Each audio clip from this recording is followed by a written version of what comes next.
મહામૃત્યુંજય મંત્ર અર્થ અને તેનાથી થતા લાભ વિશેની સંપૂર્ણ જાણકારી. ભગવાન શિવ એ મહાદેવ કહેવાયા છે. શિવ એ રુદ્રની ભાવનામાંથી ઉદ્ભવ્યા છે. શિવ સંહારક અને સર્જનહાર દેવ કે ઈશ્વર કહેવાયા છે. તેઓને સર્વોત્તમ મનાયા છે. શિવ સર્વાંગે સુંદર અને એકરૂપે ઘણા જ સૌમ્ય છે. સ્વભાવે બહુ ભોળા અને દયાળુ છે. ઉપનિષદમાં તેને એક જ દેવ તરીકે જગતની ઉત્પત્તિ, સ્થિતિ અને લયના કારણરૂપ વર્ણવ્યા છે. શિવની સ્તુતિ રૂપે રચિત આ મહાન મંત્રનો ઉલ્લેખ ઋગ્વેદમાં જોવા મળ્યો છે. તેથી એને મહામૃત્યુંજય મંત્ર એટલે કે મૃત્યુ ઉપર વિજયનો મંત્ર કહેવાયો છે. આ મંત્રના ઘણા નામ અને રૂપ છે. કેટલાક તેને રૌદ્ર મંત્ર કહે છે, કેમ કે તે શિવની રુદ્ર સ્વભાવની રજૂઆત કરે છે. ત્રંબકમ એ શિવની 3 આંખોનો સંકેત આપે છે. કહેવાય છે કે શુક્રાચાર્ય ઋષિએ પોતાના તપ દ્વારા ભગવાન શિવને પ્રસન્ન કર્યા હતા અને તેમણે મૃત્યુ પામેલાને સજીવન કરી શકે તેવા સંજીવની મંત્રની રચના કરી હતી, જે શિવ દ્વારા તેમને અપાયેલ જીવન બહાલ વિદ્યાનું આ મંત્ર એક રૂપ છે. ગાયત્રી મંત્ર જેટલું જ મહત્વ આ મંત્ર ધરાવે છે. મહામૃત્યુંજય મંત્રની શક્તિ. જો તમે સાચી શ્રદ્ધા અને સમર્પણથી ભગવાન શિવની પૂજા કરો તો ભોલેનાથ બહુ સરળતાથી પ્રસન્ન થાય છે અને ભક્તને વરદાન આપતા હોય છે. શિવ પૂજાના વિવિધ મંત્રોમાં મહામૃત્યુંજય મંત્ર સર્વશક્તિમાન મંત્ર કહેવાયો છે. મહામૃત્યુંજય મંત્ર. ઓમ ત્રંબક્યમ યજામહે સુગંધિમ પુષ્ટિવર્ધનમ ઉર્વારુકમિવ બંધના મૃત્યુર્મોક્ષી અમામૃતાત. મહામૃત્યુંજય મંત્રનો અર્થ. ભગવત મંડળ પ્રમાણે મહામૃત્યુંજય મંત્ર એટલે શિવનો એક મંત્ર, એટલે કે મૃત્યુ ઉપર વિજય મેળવનારો એક શિવ મંત્ર. ઓમ એ પરબ્રહ્મ સ્વરૂપ ભગવાન શિવ કે પરમ તત્વનું આકૃતિમાં કંડારાયેલું પ્રતીક છે. રુદ્ર અને ત્રંબકમ. રુદ્ર એટલે ભયંકર સ્વરૂપ ધારણ કરી અનિષ્ટો અને અત્યાચારોનો વિનાશ કરનાર. પાછળથી પુરાણોમાં રુદ્રનું સૌમ્ય, શાંત, કલ્યાણકારી વ્યક્તિત્વ પ્રગટે છે અને તે શિવ શંભુ કે શંકર કહેવાયા. રુદ્રદેવના ઉગ્ર સ્વરૂપમાંથી મૃત્યુંજય મહાદેવ કે મહાકાલ દેવતાનું સ્વરૂપ બંધાયું. તે મહાકાલેશ્વર કહેવાયા અને તેમના મહાશક્તિ કાલિકા કહેવાયા. ત્રંબકમ શબ્દના 2 અર્થ થાય છે: 3 આંખોવાળા અને 3 પ્રકારના ભયમાંથી બચાવનાર. પુરાણોમાં તે ત્રિલોચન કે ત્રંબકેશ્વર કહેવાયા છે. શિવપુરાણની શિવ પાર્વતીના વિવાહની કથામાં કહ્યું છે કે હિમાલયના શિખર ઉપર સમાધિમાં બેઠેલા શિવજીએ પોતાનું ત્રીજું નેત્ર ખોલીને અને એની અગ્નિમાં સમાધિમાં ભંગ પાડનાર પ્રેમના દેવ કામદેવને ભસ્મ કરી નાખેલો.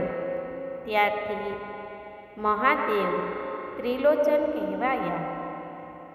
મહામૃત્યુંજય મંત્રનું મહત્વ. પૌરાણિક કથાઓ મુજબ આ મંત્ર ખૂબ જ પ્રાચીન અને પવિત્ર મંત્રોમાંનો એક છે.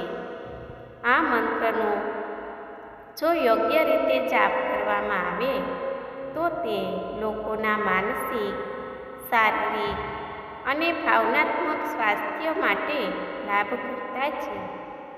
એવું કહેવાય છે કે આ મંત્રમાં મૃત્યુ પામેલાને ફરી સજીવન કરવાની શક્તિ રહેલી છે. આ મંત્રનો જાપ કરવાથી અકાળ મૃત્યુનો ભય ઓછો થાય છે. સાથે સાથે આરોગ્યની પ્રાપ્તિ પણ થાય છે. સ્નાન કરતી વખતે, શરીર પર પાણી નાખતી વખતે જો આ મંત્રનો જાપ કરવામાં આવે તો સ્વાસ્થ્ય લાભ થાય છે. દૂધમાં જોતા આ મંત્રનો જાપ કરી તે દૂધ પી જવાથી યૌવનની સુરક્ષામાં મદદ મળે છે. આવા ચમત્કારિક અને શક્તિમાન મંત્રનો જાપ પણ અમુક ચોક્કસ રીતે અને સમયે કરવામાં આવે તો જ તે ફળદાયી બને છે. નીચે આપેલી સ્થિતિમાં આ મંત્રનો જાપ કરી શકાય છે. જન્મકુંડલી પ્રમાણે જો જન્મ ગોચર અને દશા, અંતરદશા, સ્થૂળ દશા વગેરેમાં પીડાના યોગ હોય, કોઈ મહારોગને કારણે પીડિત હોય તો કોઈ મહામારીને કારણે લોકો મરી રહ્યા હોય, જ્યારે અને રાજ્ય અને સંપત્તિ ગુમાવવાનો ભય હોય અથવા ધનની હાનિ થઈ રહી હોય, મન ધાર્મિક કાર્યોથી વિમુખ થઈ ગયું હોય વગેરે મહામૃત્યુંજય જપ કરવો ખૂબ જ લાભદાયી છે. પરંતુ આ મંત્રના જાપમાં થોડીક સાવધાની રાખવી જરૂરી છે, જેનાથી આ મંત્રનો સંપૂર્ણ લાભ મળે અને કોઈ પણ પ્રકારના અનિષ્ટની શક્યતા ન રહે. જાપ કરતાં ધ્યાનમાં રાખવાની બાબતો: ઉચ્ચારણ શુદ્ધતા હોવી જોઈએ. નિશ્ચિત સંખ્યામાં જાપ કરો. પહેલા દિવસ કરતાં બીજા દિવસના મંત્રો ઓછા ન હોવા જોઈએ. તેનાથી વધારે જાપ કરો. મંત્રનું ઉચ્ચારણ હોઠથી બહાર ન આવવું જોઈએ. જાપ સમય દરમિયાન ધૂપ અને દીપક હંમેશા ચાલુ રહેવા જોઈએ. રુદ્રાક્ષની માળા પર જ જાપ કરો. માળાને ગૌમુખીમાં જ રાખો અને જ્યાં સુધી જાપ પૂર્ણ ન થાય ત્યાં સુધી માળાને ગૌમુખીમાંથી બહાર ન કાઢો. જાપ કરતી વખતે ભગવાન શિવની મૂર્તિ, ફોટો, શિવલિંગ કે મહામૃત્યુંજય યંત્ર પાસે રાખવું જરૂરી છે. મહામૃત્યુંજયના બધા જ જાપ આસન પર બેસીને કરો. જાપ કરતી વખતે દૂધમાં ભેળવેલ પાણી વડે શિવજીનો અભિષેક કરતા રહો કે તેને શિવલિંગ પર ચડાવતા રહો. મહામૃત્યુંજય મંત્રનું ઉચ્ચારણ પૂર્વ દિશામાં તરફ મોઢું રાખીને કરો અને શક્ય હોય તો સવારના સમયે આ મંત્રનો જાપ કરવો. જે સ્થાન પર જાપ વગેરે જેવા શુભ કાર્યો થતા હોય ત્યાં બેસીને જ જાપ કરવા. જાપ કરતી વખતે ધ્યાન મંત્રમાં જ હોવું જોઈએ. મનને આમ તેમ ભટકવા ન દેશો.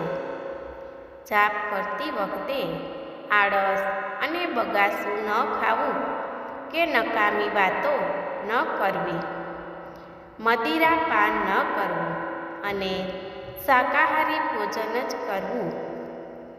અમારો વિડીયો પસંદ આવે તો લાઈક, શેર, સબસ્ક્રાઈબ કરવાનું ભૂલશો નહીં. ધન્યવાદ મિત્રો.